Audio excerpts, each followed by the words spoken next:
विधानसभेमध्ये बावनकुळे बोलतात, आपण थेट जाऊयात. फक्त आपल्या लक्षात यावं म्हणून सांगतो, याची काय अभय अबड काय म्हणतो, सदर जमीन ही त्याच्या वडिलांनी 42-43 खरेदी केली. मग 42-43 काय दाखवतो तो 558 नंबर दाखवतो. पण मुळामध्ये 1959 आणि 60 हा सर्व नंबर अस्तित्वात होता. आपल्या म्हणण्याप्रमाणे अस्तित्वात आला असं म्हणणं आहे. आणि तो 42 दाखवतो 58 नंबर. जेव्हा की TRIचं पत्र माझ्या हातात तुम्हाला देतो मी अध्यक्ष, तुमच्याकडे दिलेलं आहे मी. TRIचं पत्र जाण्याचा सर्वात शेवटचा नंबर 557 आहे. हरकत नाही अध्यक्ष महाराज, तुम्ही अत्यंत समाधानकारक उत्तर दिलं अध्यक्ष महोदय. आपल्या उत्तराने मी समाधानी आहे आणि निश्चितपणे जाणणे करायला यातून न्याय मिळेल. आपल्या मनापासून आभार. 3 लक्षवेधी क्रमांक 3 2 नाहीये तिथं.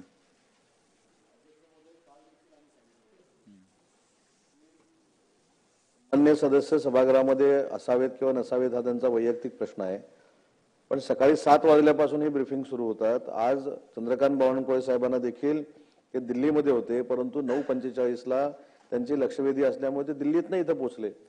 मी अर्जुन भाऊंचं देखील मनापासून कौतुक करतो की 9:45 सभागृह चालू असताना त्यांच्यासारखा ज्येष्ठ आमचा एक विधानसभेतला सहकारी इथे येऊन बसतो. आता हे 2 नंबरची तुम्ही 3 नंबरला घेणार आणि त्याचं गांभीर्य लक्षात घेता जे कोण दोषी आहेत त्या सगळ्यांवरती कठोर कारवाई केली जाईल. दोषींना अजिबात सोडलं जाणार नाही. पोलिसांवरती हात उचलायची हिंमत होत असेल तर पोलिसांचा धाक हा नक्कीच दाखवला जाईल, कायद्याचा धाक हा दाखवला जाईल आणि योग्य कायद्यारीत्याने त्यांच्यावरती कारवाईही केली जाईल. सर, नागपूर प्रकरणामध्ये विसंगती एक पाहायला मिळते. विधान भवनामध्ये जे निवेदन करण्यात आलं पोलिसांनी दिलेली माहिती यामध्ये काही विसंगती पाहायला मिळते. ट्रकवर दगड कुठून आले हा पूर्वनियोजित भाग होता असं विधान भवनात सांगितलं जातं. तिकडे पोलीस अधिकारी सांगतात की ते कन्स्ट्रक्शन साईट होती, त्या कन्स्ट्रक्शन साईटचे ते दगड होते. बघा, निवेदन माननीय मुख्यमंत्री महोदयांनी विधानसभेमध्ये केलेलं आहे. हे अर्थातच पोलीस विभागाच्या गृह विभागाच्या माहितीनुसारच केलेलं आहे. ते काही स्वतःच्या मनाने निवेदन केलेलं नाही आणि असं रेकॉर्ड कोणीही सांगितलेलं नाही की कन्स्ट्रक्शन साईटवरनं हे दगड उचलले गेले होते. जो काही आहे तो एक पॅटर्न दिसतोय. घरावरनं छतावरनं जर का दगडांचा वर्षाव होत असेल तर ती फार अतिशय गंभीर बाब आहे आणि हे कलेक्शन केल्याशिवाय होत नाही. आणि काही गोष्टी अशा ज्या निदर्शनास येत आहेत की तिथे त्याच दिवशी काही ठराविक लोकांच्या गाड्या तिथे पार्क नसणं, काही ठराविक तिथे दुकानं बंद असणं, काही घरामध्ये ठराविक लोक नसणं, एक पूर्वनियोजित असा कट असा दिसतोय. आणि म्हणून मला वाटतं ह्या विषयाचं गांभीर्य लक्षात घेता जो तपास चालू आहे त्या तपासाअंती आपल्याला ज्या काही अनेक गोष्टी या समोर येतील. आतापर्यंतची माहिती आहे त्या माहितीनुसार आपण कारवाई करतोय.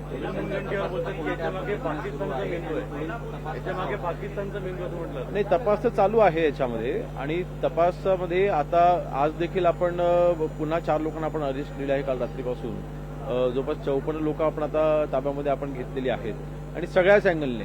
शेवटी मी बघा काल देखील म्हटल्याप्रमाणे जर का अशा पद्धतीने ठरवून जर का काही गोष्टी होत असतील, तलवारी आणणं, त्यानंतर ते मॉबमध्ये ज्यावेळेला लोक एकत्र आली होती त्यावेळेला आग लावून टाका, खतम करून टाका आणि अशा ज्या गोष्टी केल्या त्याच्यामुळे हा मॉब जो आहे तो भडकला आणि त्यांनी तिथे हे सगळं कृत्य केलेलं आहे. त्याचे सूत्रधार कोण हे देखील आम्ही शोधतो आणि लवकरच ते देखील आपण ताब्यामध्ये घेऊ.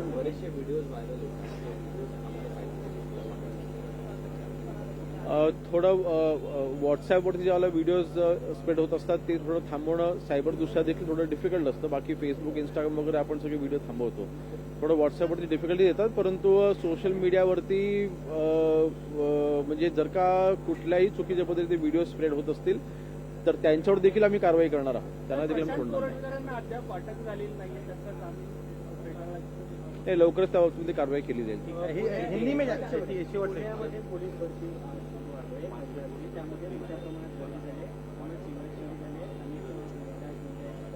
नाही, मी त्याची माहिती घेतो.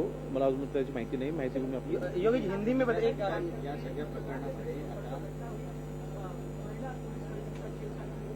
देखिए, जो नागपुर में जो इंसिडेंट हुआ है ये काफी गंभीर है. इसकी गंभीरता मद्देनजर रखते हुए जो भी कार्रवाई होगी वो बिल्कुल कठोर से कठोर कार्रवाई की जाएगी. जो भी लोगों की इतनी हिम्मत हुई है कि डीसीपी लेवल ऑफिसर्स और पुलिस कर्मचारी के ऊपर हाथ उठाना, ये बिल्कुल सहन नहीं किया जाएगा. और इसके ऊपर बिल्कुल कठोर से कठोर कार्रवाई की जाएगी।